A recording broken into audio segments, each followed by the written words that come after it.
Hi everyone, I'm here today to walk you through my layering postures um, as I lead towards a peak posture of Wild Thing. My peak action is going to be external rotation of the supporting arm because I find that to be one of the best cues to give my yoga participants to help them gain height and strength and stability in Wild Thing.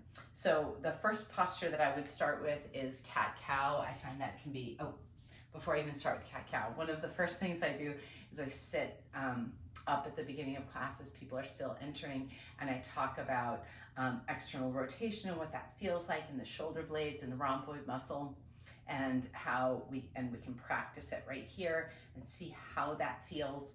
And then when I bring them to hands and knees, tabletop position, I explain that the hands aren't going to move in the same way because it's isometric work.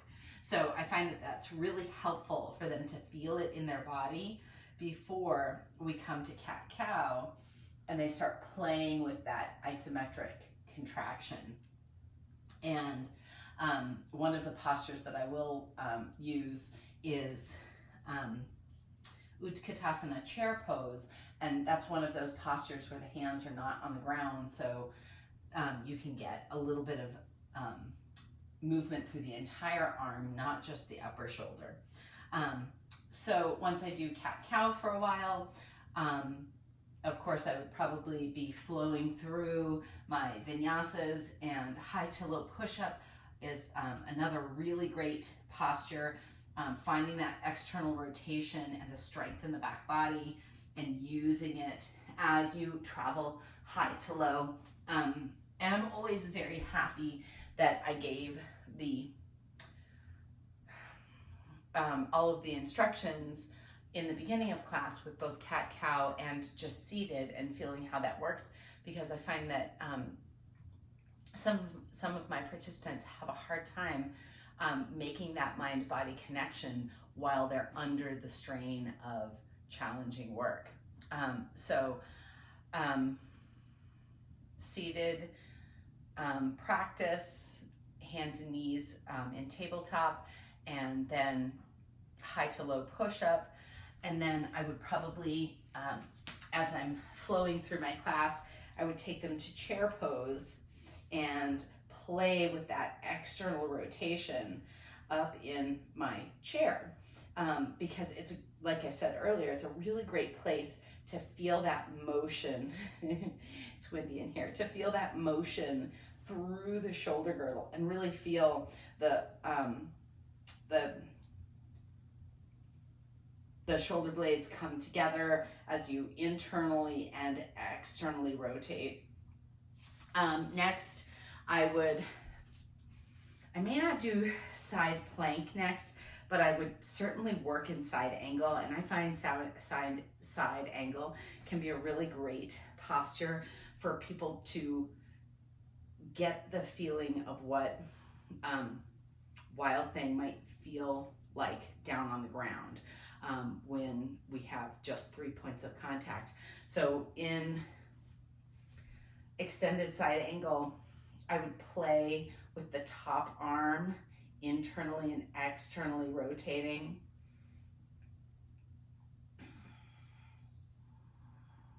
And feeling how that shoulder blade moves around, and simultaneously using the arm on the bottom side to get that even greater proprioception between the hand that will eventually be on the ground.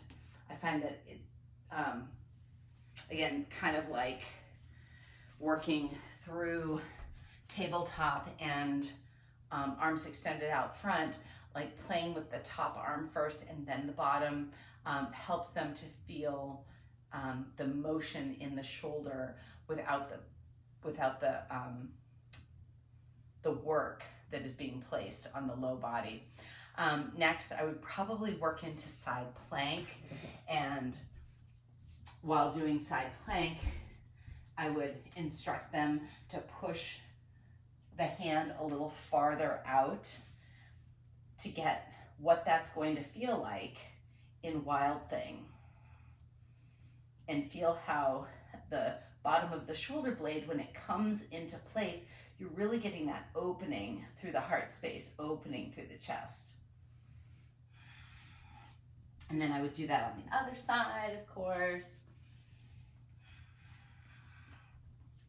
I'm doing kneeling planks, kneeling side planks, since I've already practiced once today. I'm feeling rather challenged. And now playing with that hand on the bottom, externally rotating and feeling the way that that shoulder blade really provides support in the back.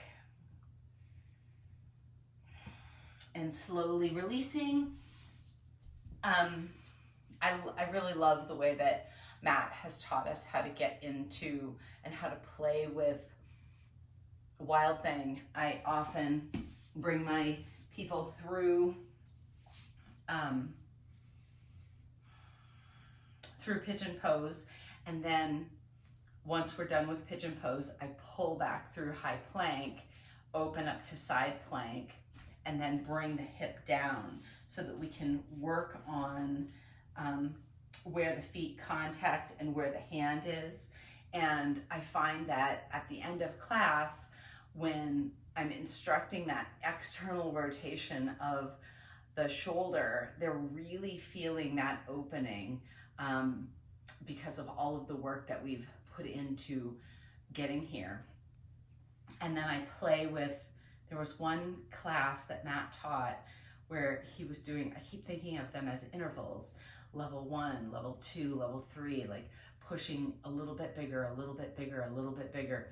And so as I bring them up the first time, I instruct them to externally rotate and shine the heart towards the ceiling, but maybe the top hand comes straight up to the sky, working to find the length through the torso, and then slowly coming back down, observing the sensations, externally rotating, taking the second one, inhaling up and overhead, and maybe they're taking a little bit more reach this time, exhaling back down, checking in with that arm, checking in with the hand, making sure it's just a little farther out from the shoulder, externally rotating, inhale as you come up, and making this your biggest expression of your posture, slowly exhaling all the way back down to your mat.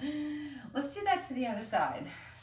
Manuela, if you're practicing with me, I hope that wherever you are, you're getting a little bit of yoga in your life, extending the leg long, thinking about where your left and right foot are landing, and then taking the hand just a little farther forward of the shoulder, taking that external rotation before you even lift, and then using your next inhale to lift up and overhead. Bring the big toe down to the earth, reaching the fingertips up and overhead, and then exhale as you come down. Again, checking in with that shoulder, maybe bending the elbow, externally rotating the upper arm. Inhale as you lift up and overhead, finding the space that makes the very most sense for you, and then exhaling all the way back down. Whew. And your last one, making this the biggest expression of your body in this moment. Inhale as you draw up and overhead, externally rotating that upper arm to feel the support of your rhomboids. Shoulder blade pulls in together, and then slowly releasing all the way down to your mat. So those are some of my layering postures. Obviously there are more in a full class, and I like to use that external rotation in a lot of ways, even in standing postures like tree and Padangusthasana, is that the, or is it Vashisthasana is the side plank, and leading to Wild Thing, but I often call it extended hand standing staff pose, because somehow that resonates with me a little bit better. But extended hand to big toe is often a great opportunity for me to showcase that external rotation. And I think that's everything. Thank you guys so much for watching my video. Manuela, thank you for your feedback. Matt, thanks for everything. All right, you guys, bye.